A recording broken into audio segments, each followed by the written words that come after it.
ตัวผู้บ่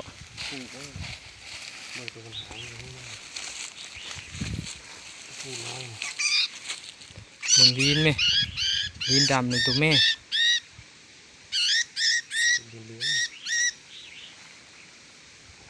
มดอะไร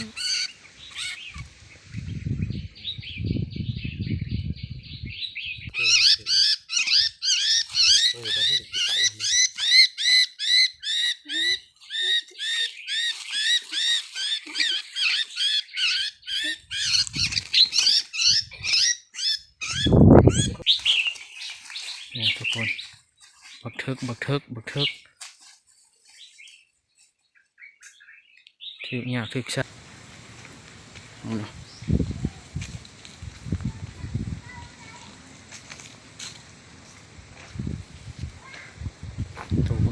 ตัวใหญ่ๆงามๆเนาะตัวนี้ทีมงานหมานนกเลยกำลังเอาอยู่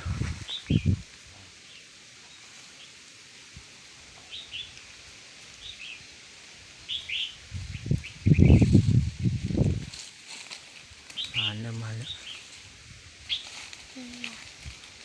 ยังห้องอยู่ตัวผู้บ่ให้ตัวผู้บ่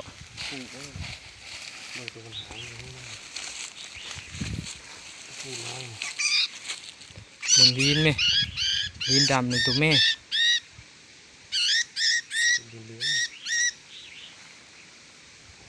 มดอะไร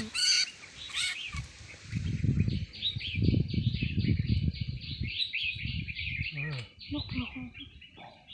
ไม่ร้ายนะกับนกห้องบักกระลายมันทุกคนเลยนกแถวนี้บอกกันนี่กินมากเยอะข้าวจะไม่เห็นตัวเด็กสดเกลือแต่ที่เด็กติดไป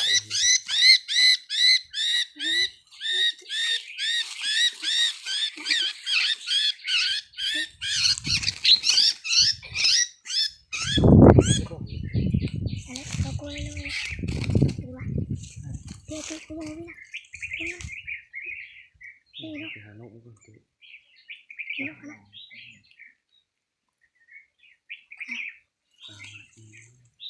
หาไปเลยวันนี้เตะกิน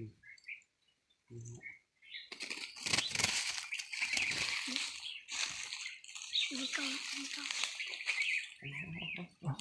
ตกแจงยกถึงตรงนี้ใส่อีกตุ่มหนึ่งนี่ตาในเป็นสีเขียวส้มไม่นี่แหละนกไปแบบมือ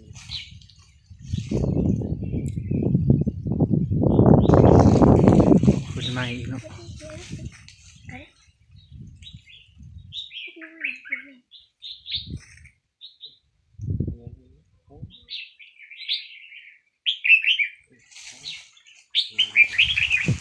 ห้องดีครับ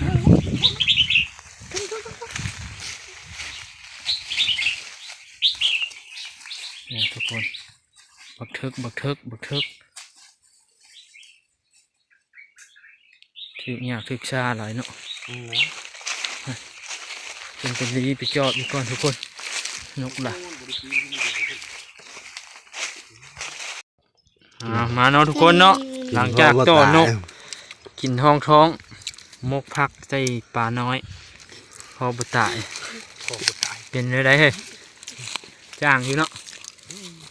แสบคือเก้าคักอยู่ปุ้ยหน่อมักเดี๋ยวกลางได้ไหมกินไหมเอาหมูไปมาพักก่อนนะข้างหน้ามันดับไปแปะกับน้ำนี่นี่คือว่าดำกับปูนี่วะดำพักกับปูขี้ปลาพักใจว่าได้แล้วโอเคเนาะทุกคนจะน้อยยังพยายามทะเนียดตอนนกเขาเนาะยังหน้ามีคนแม่เนาะทุกคนตอนนี้ก็กินเช็ดไปที่เรียบร้อยแล้วนั่งพักผ่อนอยู่ห้วยน้ำ พอห้องท้องเนาะทีมงานมาต่อนกนี่ ของปูก็ตั้งบ่ได้ชื่อฮุกปุ๊กบ่ได้ ปูได้ไปนางไอ้ตายนะ ตายหกคนมา ได้ไปนางไม่กระเป๋าไข่ได้ไปนาง ว่ายน้ำทุกคน เอาจะมาเช็ดที่หนังกระเป๋า คือคอนเทนต์ล็อกคอมกระป๋อง พระเนียดต่อนกอยู่ ก็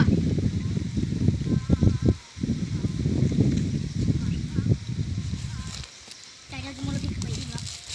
แล้วนกดอกแดงเนาะต่อมีได้หลาย ขึ้นมาเบิ่งพระเนียดเนาะพระเนียดก็ยังบ่ถึกนกฮอนแต่ว่ามันห้องหลายอยู่ห้องทั่วอยู่ป่าเนี่ยนกป่ามันบ่ห้าวเนาะคือเขาต่อว่านนี่แม่นเบิดเดียวเนาะ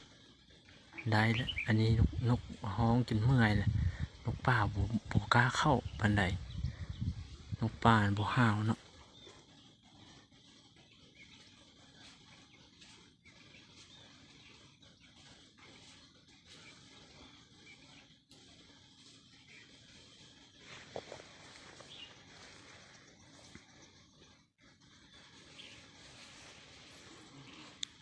ให้เบิ่งจักสิมานบ่มื้อนี่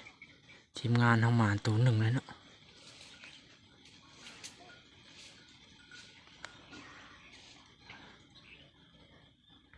ตอนนี้มาฮอดเฮือนเลยเนาะทุกคน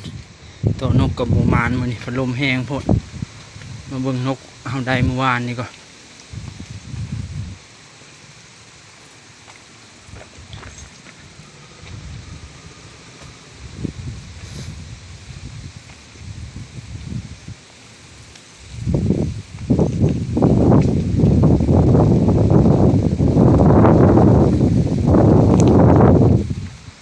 โอ้ตายซ้ำทุกคนตายพุ่นตายแจ๋พุ่นเนื้อเขียวออกมาโอ้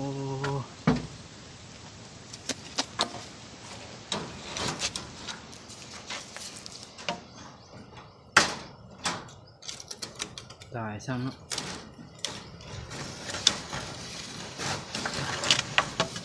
ได้เมื่อวานนี่เลยนกตัว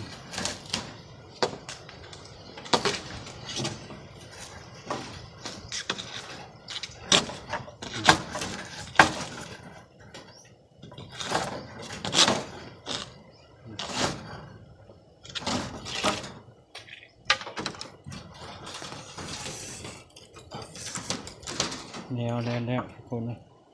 มาเลยตัวหนึงโอ้ยเสียดายเลย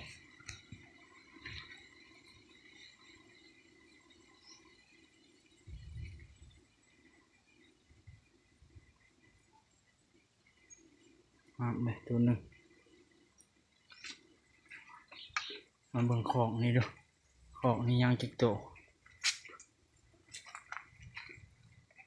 เอ้าโอ้ยังจิกโตทุกคนอ้าวนกเขารุดแล้วของนี่บ่ยังจิกโตเลยรุดออกหมดนกอ๋อนกรุดคอกแล้วเนี่ยแล้วนอกบนไหนวะไปต่อนกมาบ่เห็นนกโอ้ยันออกป่องนี่ทุกคนป่องอ๋อแล้ว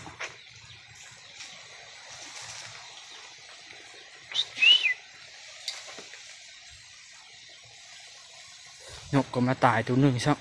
นกก็ออก2 ตัวพุ่นนะอยู่คอกหัน2 ตัวนกเมื่อวานนี่เนี่ยตัวหนึ่งแล้วก็นกเลี้ยงที่โดนนกตัวนี้ทีนี้ก็มันตายซักโอ้หอนบักใหญ่ๆนะ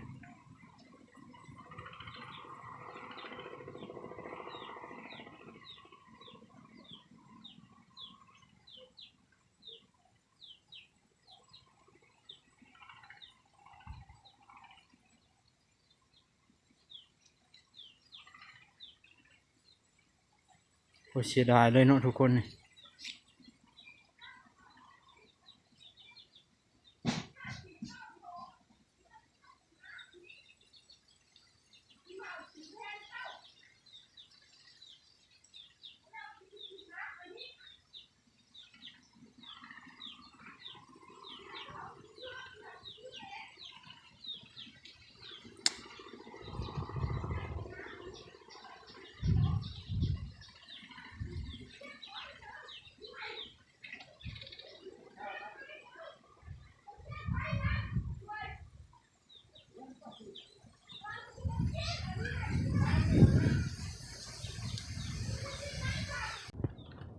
นกต่อเขาก็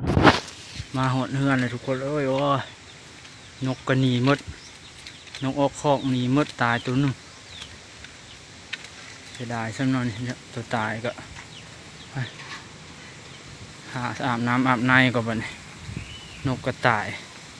หนีหมดนกก็หนีออกคอกหมดชุดเสียดายเหมือนเอาเนาะ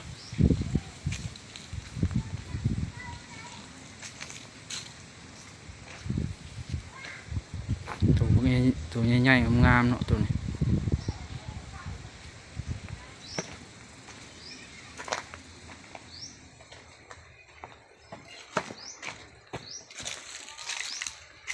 ตัวง่ายๆงามๆเนาะตัวนี้อ๋อตายซะ